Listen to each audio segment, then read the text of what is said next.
பிரிய சகோதரி சகோதரரா, మనం ఒక్కసారి கவனிச்சிనట్లయితే கர்த்தரோட வார்த்தை சொல்லப்பட்டு இருக்குது. ஆண்டவர் உன்னை காப்பாற்றுவராய் இருக்கிறார். இரவும் பகல ஆண்டவர் உன்னை కాపాడుகிறார். తమిళ్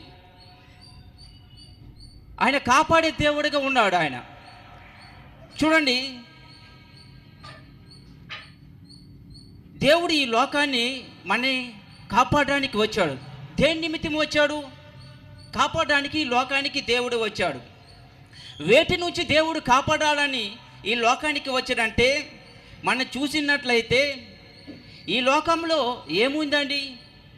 దేని నుండి కాపాడడానికి వచ్చినాడు అని మనం చూసినట్లయితే 1 యోహాను 2వ అధ్యాయము 16వ వచనంలో అందరికీ తెలిసిన వాక్యమే, సుపరిచితమైన వాక్యమే.